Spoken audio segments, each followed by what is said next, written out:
Student, welcome to the Nile academy. आज का हमारा टॉपिक है linear equation in two variable. ठीक है, इसको हिंदी में हम दो चर वाले रैखिक समीकरण कहते हैं। नॉर्मली ये एनसीईआरटी का क्लास 10th का है। ठीक है, तो आप चाहे वो किसी भी बोर्ड से हैं, स्टेट बोर्ड, सीबीएसई, आईसीएसई, सभी के लिए इंपॉर्टेंट है, इवन ओलंपियाड्स के लिए भी इंपॉर्टेंट है ना। देखिए, linear equation in two variable, तो सबसे पहले मीनिंग समझ लेते हैं। लीनियर इक्वेशंस का मीनिंग क्या होता है? लीनियर इक्वेशंस का मतलब होता है हैविंग डिग्री 1, मतलब एक ऐसा इक्वेशन जिसकी पावर कितनी हो, 1 हो। जैसे एग्जाम्पल के तौर पे अगर हमने लिखा यहाँ पे कि 2x + 5 = 0। ठीक है, 2x + 5 = 0। अब यहाँ पे अगर आप देखो तो x की पावर कितनी है, 1 है। अगर कुछ भी नहीं है तो 1 है। यही तो होता है लीनियर इक्वेशन। तो यहाँ पे भी हमारा यही है कि linear equation in two variable, लेकिन वेरिएबल कितने होंगे, 2। अगर आप यहाँ पे देखो तो हमारे पास सिंगल वेरिएबल ही है, यानी सिर्फ एक था x, तो इसका मतलब यहाँ पे 2 वेरिएबल होंगे। तो कैसा इक्वेशन होगा? सपोज हमने लिखा कि 3x + 5y, ठीक है, और प्लस यहाँ पे लिख लिया हमने 9 = 0, और या फिर हमने लिख लिया कि 4x प्लस यहाँ पे लिख लिया हमने 6y + 12 = 0। तो अगर आप यहाँ पे देखो तो ये इक्वेशंस कैसा है, x की पावर कितनी है, 1 है, y की भी पावर कितनी है, 1 है, x की पावर कितनी है, 1 है, y की पावर कितनी है, 1 है। ठीक है, यानी कि 1 ही पावर है। तो हमारा कैसा हुआ इक्वेशन, कैसा है, ये लीनियर इक्वेशन है। और कैसा वेरिएबल है, 2 वेरिएबल, एक x है और y है, यहाँ भी x और y है। ठीक है, तो इसका मतलब ये हुआ कि जब भी लीनियर इक्वेशन इन 2 वेरिएबल होगा, हमारे पास कितने इक्वेशंस होंगे, 2 इक्वेशन होंगे। लीनियर, सिंपली लीनियर इक्वेशन में हमारे पास सिंगल इक्वेशन होता था, और लीनियर इक्वेशन इन 2 वेरिएबल में हमारे पास 2 इक्वेशंस होंगे। ठीक है, तो अब यहाँ पे ध्यान दो कि जब हम लीनियर इक्वेशन को सॉल्व करते थे तो क्या आता था। जैसे मान लो कि हमने एक एग्जांपल लिया कि 3x + 5y = अगर हमने 0 लिया, यहाँ पे ये लीनियर इक्वेशन है। अगर इसको हम सॉल्व करेंगे तो क्या आएगा, 3x = क्या, सॉरी ये y नहीं आएगा, 3x + 5 = 0 ले लिया हमने। तो अगर 3x = क्या लिखेंगे, +5 इधर आके क्या हो जाएगा, -5, x = क्या हो जाएगा, -5/3। तो x की वैल्यू क्या आ गई, -5/3। यानी क्या हो गया, ये यूनिक सॉल्यूशन हुआ, यानी कि सिंगल सॉल्यूशन होता है। जब किसी भी इक्वेशन का एक सॉल्यूशन आए तो उसको बोलते हैं हम यूनिक सॉल्यूशन। ठीक है, तो ये ध्यान रखना, यूनिक सॉल्यूशन। तो ये कब पॉसिबल है, जब लीनियर इक्वेशन इन 1 वेरिएबल हो। लीनियर इक्वेशन इन 1 वेरिएबल हो, यानी एक ही जब वेरिएबल हो तब यूनिक सॉल्यूशन आता है।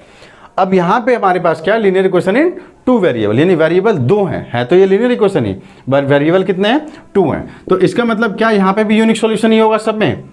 जरूरी नहीं है, हो सकता है कि यूनिक सॉल्यूशन हो सकता है कि यूनिक सॉल्यूशन ना भी हो। तो फिर क्या होगा अगर यूनिक सॉल्यूशन नहीं होगा? तो देखो, या तो ये यूनिक सॉल्यूशन होगा, इट मीन्स कि x और y की वैल्यू फिक्स होगी कि यही आएगा, या तो फिर हमारे पास हो सकता है कि इनफाइनाइट सॉल्यूशन आ जाए, कि बहुत सारे सॉल्यूशन पॉसिबल है कि अगर x की वैल्यू कुछ रखें तो y की वैल्यू कुछ आ जाए, है ना। या तो फिर हमारे पास सॉल्व ही नहीं होगा, वो यानी कि इक्वेशंस के आंसर ही नहीं आएंगे, यानी नो सॉल्यूशन हो जाएगा। ठीक है, अब सबसे पहले इसको देख लेते हैं, समझ लेते हैं कि पहले इसका फंडामेंटल फॉर्मेट क्या है। तो देखो, फंडामेंटल जो फॉर्मेट होता है इसका, वो लिखते हैं हम a1x + b1y + c1 = 0। इसको ध्यान से देखना आप। नेक्स्ट है हमारा a2x + b2y + c2 = 0। ये हमारे पास बेसिक फॉर्मेट होता है। ठीक है ना, a1x + b1y + c1 = 0, a2x + b2y + c2 = 0। Second equation हमारा हो गया a2x + b2y + c2 = 0। ठीक है ना, तो a1x, ये देखो हमारे पास 2 इक्वेशंस हैं, तो ये फंडामेंटल फॉर्मेट है, बस इस फॉर्मेट को ध्यान रखना है, ये ध्यान रखना आप। अब यहाँ पे a1x + b1y + c1 = 0 है, a2x + b2y + c2 = 0 है। यहाँ पे c कांस्टेंट वैल्यू होती है। ठीक है, अब यहाँ पे ध्यान ये रखना है कि क्योंकि ये डबल इक्वेशन है, ठीक है, तो यहाँ पे एक ग्राफ भी पॉसिबल होता है। क्यों ग्राफ पॉसिबल है? क्योंकि एक x की वैल्यू और एक y की वैल्यू है। आपको पता है कि नॉर्मली जो हम ग्राफ ड्रॉ करते हैं, कैसे ड्रॉ करते हैं, ऐसे ड्रॉ करते हैं। तो यहाँ पे अगर हम लिखें ये x है, ये x' है, अगर ये y है तो ये y' है ना। तो अगर मान लो ये x की वैल्यू होती है, ये अगर हम यहाँ पे 0 लिखें, ये 1 2 3 4, और अगर यहाँ पे लिखें हम -1 -2 -3 -4, और इसको लिख लेते हैं 1 2 3 और 4, और इधर भी आ जाएगा हमारे पास -1, यानी -1 -2 -3 -4। ठीक है, कुछ इस टाइप से आएगा। अब ग्राफ में ध्यान दो, जिस सपोज मान लो x की वैल्यू हमारे पास 2 होती है और y की वैल्यू जो होती है वो भी 2 है, तो यहाँ पे हमने इक्वेशन ऐसे लगा दिया। अब x की वैल्यू मान लो हमारे पास 3 होता है और y की वैल्यू जो है होती है वो 4 होती है, तो ये कहाँ पे लगेगा? अगर x की 2 है, ये y की 2 है, देखो यहाँ पे हमारे पास कोऑर्डिनेट क्या बनेगा? ये वाला कोऑर्डिनेट बनेगा। अगर x 3 और y 4 है तो ये देखो यहाँ से 3 और ये इसका 4, तो कोऑर्डिनेट हमारा यहाँ पे बनेगा कुछ ऐसा। तो इसका ग्राफ कैसा बनेगा? तो यहाँ से 0 से ओरिजिन से ऐसे मिलाएंगे, ये हमारा इस टाइप का ग्राफ बनेगा। ठीक है, तो यहाँ पे क्योंकि 2 इक्वेशन है इसलिए यहाँ पे ग्राफ भी पॉसिबल है। तो अब कौन से इक्वेशन में किस टाइप का ग्राफ बनेगा ये भी ध्यान रखना है, कहाँ पे यूनिक सॉल्यूशन होगा, ठीक है, और कहाँ पे हमारे पास बहुत सारे इनफाइनाइट नंबर ऑफ सॉल्यूशन होंगे और कहाँ पे हमारे पास नो सॉल्यूशन होगा, ये ध्यान रखना। चलिए, तो अब ध्यान से अच्छे से देखना आप, ठीक है।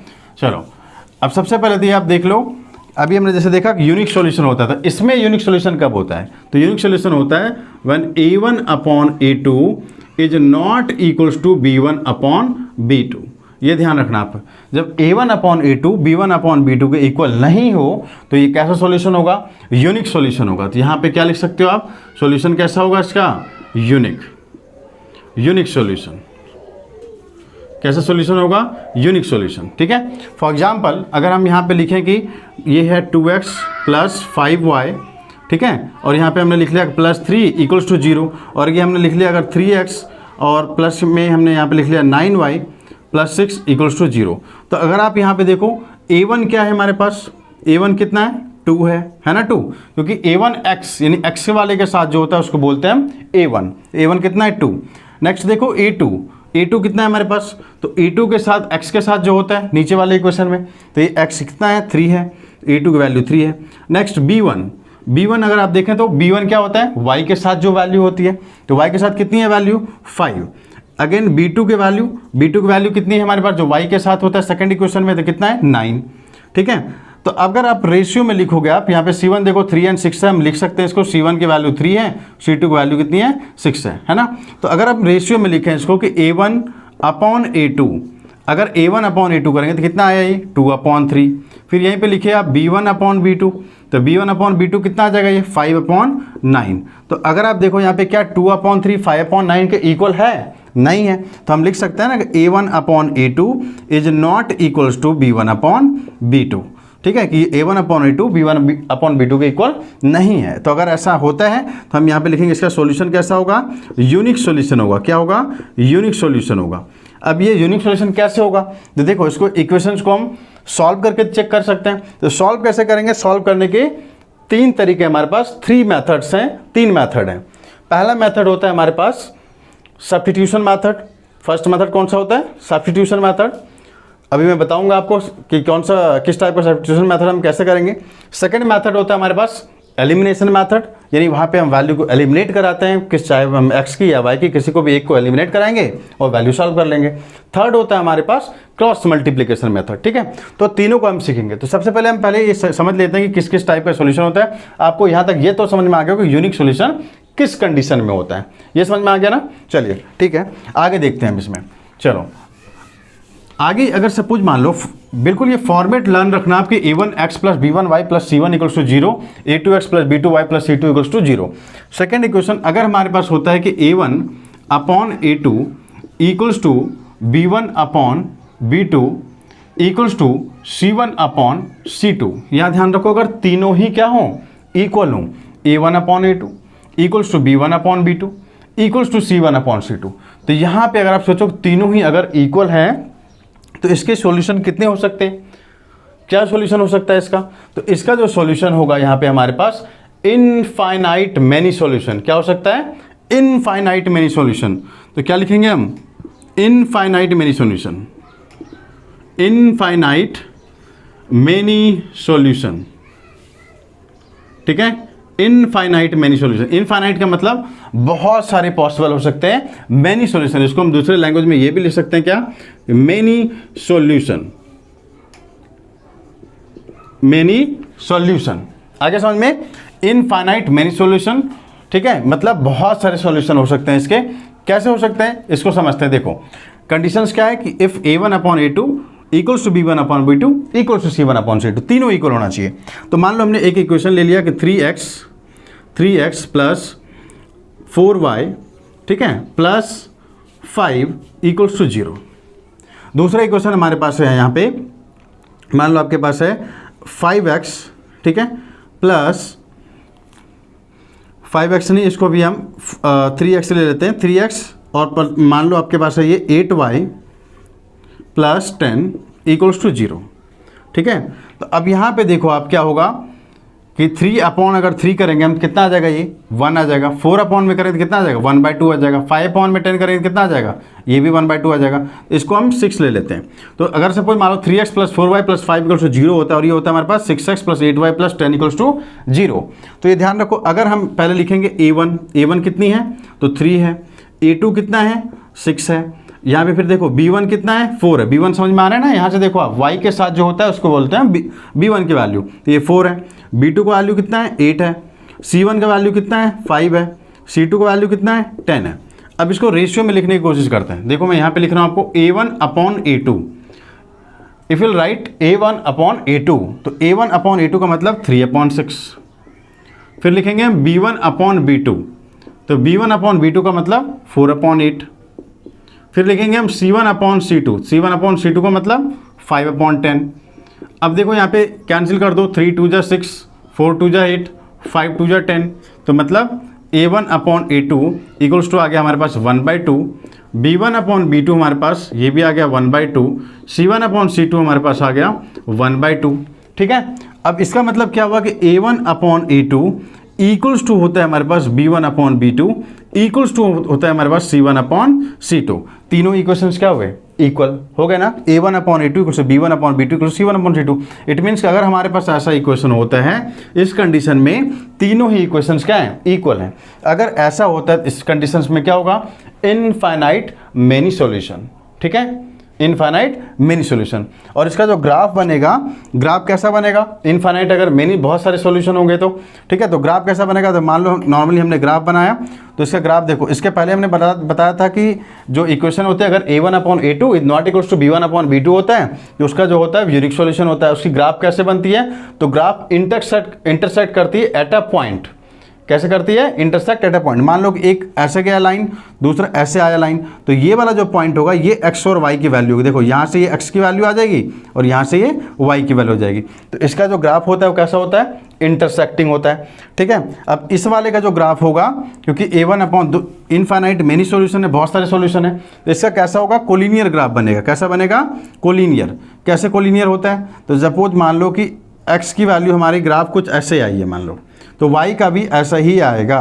इसी के ऊपर दूसरी लाइन है जो आपको दिख नहीं रही है, लाइन के ऊपर ही क्या आ गई, लाइन, यानी जितनी x की वैल्यू y की वैल्यू भी सेम। समझ आ गया ना, चलो ठीक है, नेक्स्ट देखते हैं। नेक्स्ट है हमारे पास, नेक्स्ट कंडीशन ध्यान रखना। अब ये ध्यान रखना, अब हर एक पेपर में इसका क्वेश्चन आता है और हमेशा ये इसी से आपसे पास पूछा जाएगा कि 2 to 3 मार्क्स का होता है, ठीक है, बिल्कुल बेसिक से आता है ये क्वेश्चन। नेक्स्ट देखो, अगर हमारे पास होता है कि a1 अपॉन a2, दिख रहा है आपको, ये a1 upon a2 equals to b1 upon b2 but not equals to c1 upon c2। अगर ऐसा कंडीशन होता है हमारे पास कि a1 upon a2 equals to b1 upon b2 equals to c1 upon c2, अगर इस कंडीशन में होता है तो फिर कैसा सॉल्यूशन होगा इसका, तो यहाँ पे लिखेंगे हम नो सॉल्यूशन। क्या solution, no solution, no solutions, कोई भी सॉल्यूशन नहीं होगा, पॉसिबल ही नहीं है, ठीक है। क्यों पॉसिबल नहीं होगा, इसको ध्यान रखो आप। सपोज मान लो हमने लिखा कि 2x plus 5y plus 10 equals to 0। Plus 10 को आप इधर भी लिख सकते हैं, -10 हम लिख सकते हैं, ठीक है ना। दूसरा इक्वेशन मान लो हमने लिखा यहाँ पे, ये लिखा हमने यहाँ पे suppose 4x plus 10y equals to 12 या फिर प्लस 12 इक्वल्स टू 0।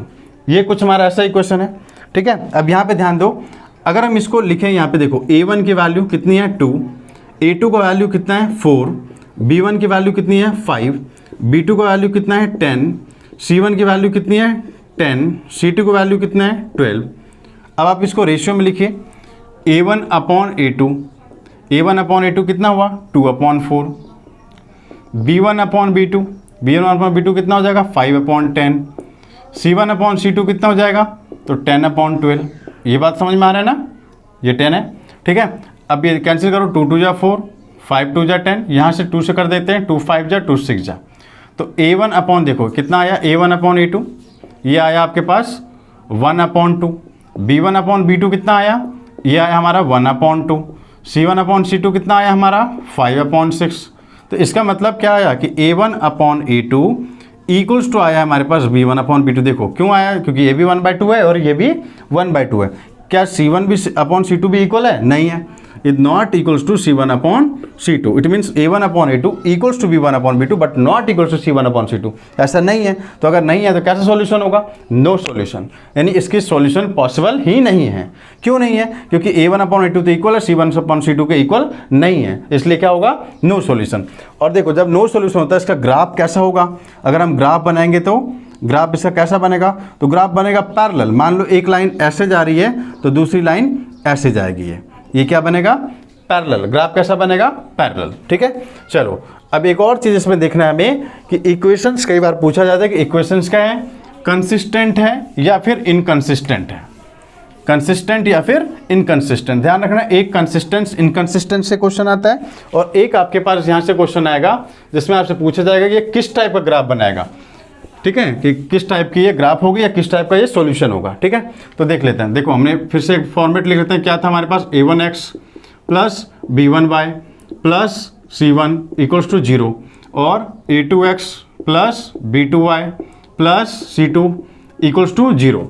अब यहाँ पे ध्यान रखना है आपको कि इफ़ हमारे पास, यहाँ पे ध्यान रख लेना जो इक्वेशंस हैं, ये इक्वेशंस है, यहाँ पे इसको आप नोट डाउन कर लो, इक्वेशंस है। और यहाँ पे मैं लिख रहा हूँ इसका सॉल्यूशन। सॉल्यूशन क्या? Solutions, solutions. और यहाँ पे हम लिख रहे हैं ग्राफ, ग्राफ। और यहाँ पे लिख रहे हैं हम नेचर। क्या लिख रहे हैं? नेचर, कि नेचर कैसा होगा। इस टेबल को ध्यान से रखना, आप बिल्कुल अच्छे तरीके से समझ लेना। अगर ये टेबल आप अच्छे से समझ गए, यहाँ से आपका पूरा बेसिक कंसेप्ट क्लियर हो जाएगा लीनियर इक्वेशन इन 2 वेरिएबल का, और 4 to 5 मार्क्स का पेपर में इजीली सॉल्व कर पाएंगे। ठीक है, इसी के बिहार पे अगर ये हमारा अच्छे से आ जाता है हमें, तो फिर स्टेटमेंट वाले क्वेश्चन में प्रॉब्लम नहीं है। स्टेटमेंट में हमें पता है कि क्वेश्चन बनाना है, सॉल्व करना है। सॉल्व करने के तो हमें पता है कि मेथड से कोई भी मेथड यूज करेंगे और सॉल्व हो जाएगा। बट ये चीज़ें हमें पता होनी चाहिए। देखो इक्वेशंस, अब अगर हमने लिखा है यहाँ पे कि इक्वेशंस जो होती है, अगर हमने लिखा यहाँ पे कि A1/A2 is not equals to B1/B2, basic fundamental format में पता है। ठीक है, A1x plus B1y plus C1 equals 0, A2x plus B2y plus C2 equals to 0। अब अगर कंडीशन क्या होता है? कंडीशन होता है हमारे पास अगर A1/A2 is not equals to B1/B2, solution कैसा होगा? अभी बताया था मैंने, बताओ जल्दी से क्या सॉल्यूशन होगा? बिल्कुल unique solution. Unique solution, unique solution क्यों होगा? बता दिया मैंने आपको। ठीक है, नेक्स्ट ग्राफ कैसा बनेगा इसका? ग्राफ अभी बताया था मैंने कि अगर A1/A2 equals to is not equals to B1/B2 होता है यूनिक सॉल्यूशन, तो ग्राफ कैसा होता है? Intersecting line. कैसा होगा? Intersecting line. Intersecting line, intersecting line कैसा होगा? ऐसा बनेगा ग्राफ। ठीक है ना, एक किसी पॉइंट पे इंटरसेक्ट करेगा, समझ गया ना? 4 क्वाड्रेंट होगा तो ऐसा बनेगा इंटरसेक्टिंग लाइन का। अब नेचर देखो कैसा होगा, तो ये होगा कंसिस्टेंट। क्या होगा? कंसिस्टेंट। क्यों? क्योंकि ये सॉल्यूशन दे रहा है हमारे पास, तो कंसिस्टेंट।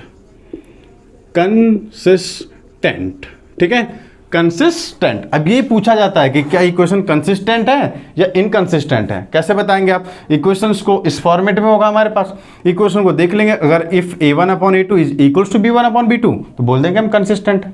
ग्राफ पूछता है आपके पास, ये कैसा ग्राफ है बताओ जल्दी से, तो आप क्या बताएंगे? अगर A1/A2 is not equals to B1/B2 बोलेंगे इंटरसेक्टिंग लाइन है।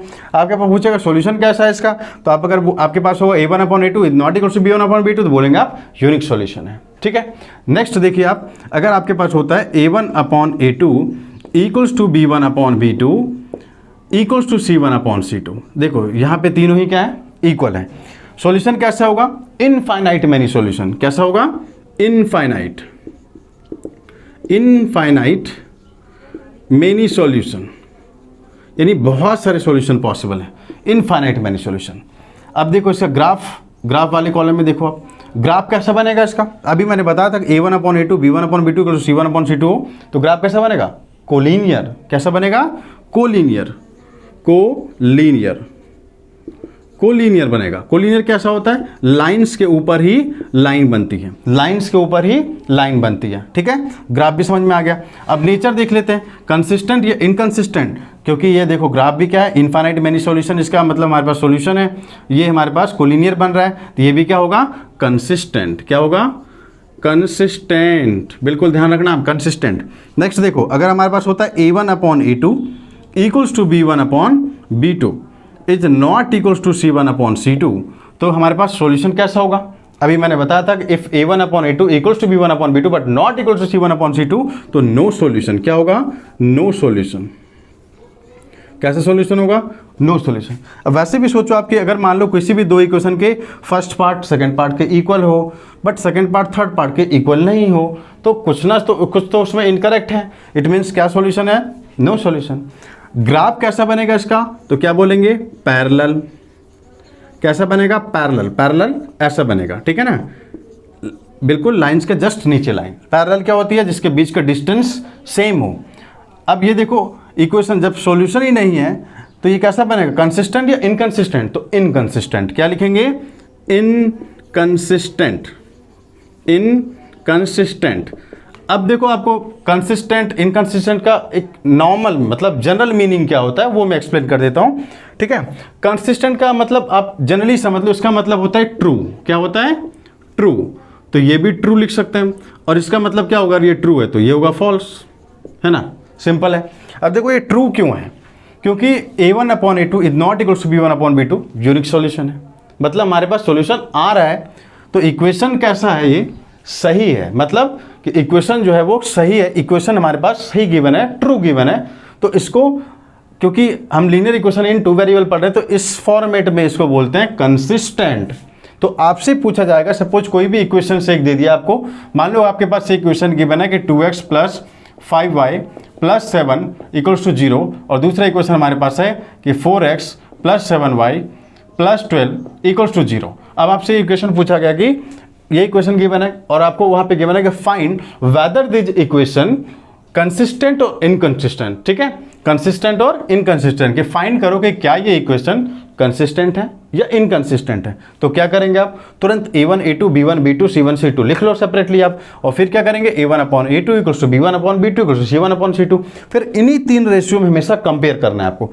अगर वो A1/A2 is not equal to B1/B2 होता है, C1 को आपको चेक ही नहीं करना, यहीं पे बता देंगे कैसा सॉल्यूशन, यूनिक। ग्राफ कैसा? Intersecting line. कंसिस्टेंट या इनकंसिस्टेंट? तो कंसिस्टेंट। ठीक है, अब इसी का देखो, जैसे मैं लिखूँ यहाँ पे A1/A2, तो A1/A2 कितना होगा? 2/4। B1/B2 कितना होगा? 5/7। C1/C2 कितना होगा? तो ये हो गया 7/12। कुछ कैंसिल हो रहा है क्या? ये हो रहा है 2, 2 2 4। अगर आप देखो तो A1/A2 1/2 है, B1/B2 5/7। तो क्या A1/A2 इक्वल है B1/B2 के? नहीं है। तो हम लिख सकते हैं ना कि A1/A2 is not equal to B1/B2। First वाले लिख सकते हैं। अगर ये लिख सकते हैं तो इसका मतलब कुछ भी पूछे, आपसे पूछा सोल्यूशन कैसा है तो बोलेंगे यूनिक सोल्यूशन। ग्राफ कैसा बनेगा? इंटरसेक्टिंग। आपसे नेचर पूछा जाए क्या बोलेंगे? कंसिस्टेंट। आगे समझ में? ठीक है, चलिए एक और एग्जांपल देख लेते हैं। इनकंसिस्टेंट, आप दूसरा देखो, ये इनकंसिस्टेंट का मतलब फॉल्स क्यों है, ये भी आपको समझ में आएगी। और ट्रू का मतलब क्यों है? क्योंकि ये भी इक्वेशन ट्रू है, तीनों इक्वल है, हो सकता है कोई भी चीज़ फर्स्ट के सेकंड इक्वल, सेकंड के थर्ड भी इक्वल हो सकता है। अब बोला गया A1/A2 equals to B1/B2 but not equal to C1/B2, ऐसा पॉसिबल नहीं हो सकता, क्योंकि अगर किसी भी की दो चीज़ें इक्वल है, यहाँ पे थर्ड चीज़ें यहाँ पे इक्वल नहीं है और कोई भी सॉल्यूशन नहीं है, तो हमारे लिए क्या है? ये इनकंसिस्टेंट। इसलिए हम फॉल्स, इसका मीनिंग समझने के लिए मैंने लिखा है एग्जैक्टली ये फॉल्स नहीं है, एग्जैक्टली ये फॉल्स नहीं है।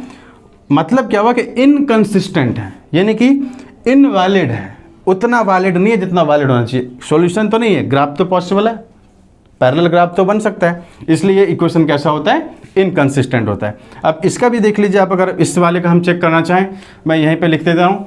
अब ध्यान से देखो, अगर मान लो हमारे पास एक इक्वेशन है 3x दिख रहा है, 3x + 5y + 9 = 0, और दूसरा इक्वेशन हमने लिख लिया यहाँ पे सपोज 4x, 3x से लिख लेते हैं, 3x प्लस और इसको लिख लिया हमने 10y + 18 = 0। फटाफट से लिखो, देखो A1/E2 कितना हो जाएगा? 3/3। B1/B2 कितना हो जाएगा? 5/10। ठीक है, और नेक्स्ट अगर हम बात करेंगे यहाँ पे C1/C2 तो ये हो जाएगा 9/18। यहाँ पे आप देखो तो 3 3 कैंसिल हो गए, कितना आ गया 1, 5 2 जा कितना हो गया 10। तो ये तो फिर से सेम इक्वेशन हो जाएगा हमारे पास कि A1/A2 इक्वल्स टू, यहाँ पे हम इसको कर लेते हैं 3/6 कर लेते हैं हम 6x। तो मान लो 3/6 आएगा, 3 2 जा 6। अब देखो यहाँ पे A1/A2 1/2 आया, ये भी कितना आया 1/2 आया, और ये भी कितना आएगा 1/2 ही आ गया। मतलब तीनों इक्वेशन अगर आप देखो तो A1/A2 equals to B1/B2 equals to C1/C2। कौन सा इक्वेशन आया हमारा? Second equation. अब आपसे यहाँ पे 3 क्वेश्चन पूछेगा कि बताओ आप whether these equations are having which type of solution. तो आप क्या बोलेंगे? Infinite many solution. ग्राफ पूछेगा तो क्या बोलेंगे? Collinear graph. ठीक है, अगर आपसे पूछता नेचर कैसा है तो कंसिस्टेंट। ठीक है, समझ में आ गया। और थर्ड इक्वेशन मान लो हमने यहीं पे 9/18 लिखा था, इसके जगह पे हमने 12 लिख दिया, सपोज मान लो यहीं पे क्या लिख दिया 12 लिख दिया इसी को। तो अब C1/C2 क्या लिख देंगे आप कि 9/12, इसको कैंसिल करो, 3 3 जा 9, 3 4 जा 12। अब आप देखो तो A1/A2 इक्वल्स टू B1/B2 तो है, बट C1/C2 को इक्वल नहीं है। तो अगर नहीं है तो यहाँ पे सॉल्यूशन कैसा होगा? तो नो सॉल्यूशन है हमारे पास। अगर आपसे ग्राफ पूछा जाता तो कैसा होगा? पैरेलल है। और इक्वेशंस कैसा है? तो इनकंसिस्टेंट है। इतनी बातें समझ में आ गई आपको? चलो इसकी प्रैक्टिस आप अच्छे से करो। इसके बिहाफ पे बहुत सारे क्वेश्चन पॉसिबिलिटीज होते हैं। ठीक है, और आई थिंक आपको ये अच्छे से समझ में आ गया होगा। अब इसमें कोई प्रॉब्लम भी नहीं होगी आपको। तो ध्यान से इसकी एक बार प्रैक्टिस जरूर करें, तो इससे रिलेटेड जो भी क्वेश्चन हो उसको एक बार सॉल्व करने की कोशिश जरूर करना। और नेक्स्ट क्लास में हम सीखेंगे कि लीनियर इक्वेशन इन 2 वेरिएबल को सॉल्व कैसे करते हैं। सॉल्व करने के 3 मेथड्स हैं, अभी मैंने बताया था। 3 मेथड कौन कौन से हैं? सब्स्टिट्यूशन मेथड, ठीक है, elimination method and the cross multiplication method. तीनों मेथड को हम सीखेंगे। ठीक है, तो आप आगे की वीडियो फिर देखना, इसको आप अच्छे तरीके से करो। Thank you very much.